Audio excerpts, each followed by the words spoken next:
On a commencé avec les notions que j'explicitais tout à l'heure, avec ce que je commençais à dire sur la question de défense.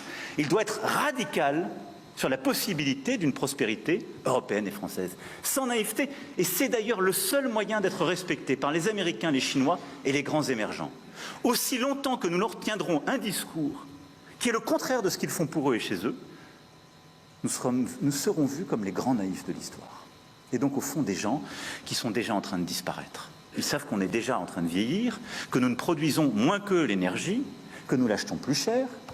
Et là, ils sont en train de se dire, et en plus de ça, ils sont gentils. C'est pas un métier d'être gentil. Nous avons proposé aux chefs d'État africains de réorganiser notre présence. Comme on est très poli, on leur a laissé la primauté de l'annonce. Mais vous ne vous trompez pas, c'est nous qui l'avons... Et parfois, il a fallu y pousser. Mais pas parce qu'on est poli, correct et qu'on se réorganise nous-mêmes qu'il faudrait que ce soit retourné contre nous en disant ils sont chassés d'Afrique. Je peux vous dire que dans bien de ces pays, on ne voulait pas enlever l'armée française ou même la réorganiser. Mais on l'a assumé ensemble. C'est ça le partenariat. Et donc oui, nous sommes en train d'ouvrir un partenariat de sécurité et de défense nouveau, où on aura des bases stratégiques. Djibouti en fait partie, c'est pourquoi elle est d'une toute autre nature. Je l'évoquais devant nos militaires, elle sera pérenne, stable, parce qu'elle est régionale.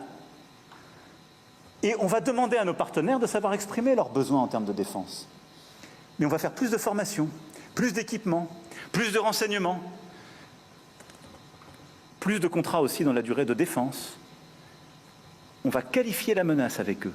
Et on va aussi inventer une nouvelle relation, comme on l'a fait ces dernières années avec le Bénin, relation inédite, comme on va le faire avec le Nigeria, où on a commencé un dialogue stratégique qui n'existait pas jusqu'alors, ce qui était une aberration.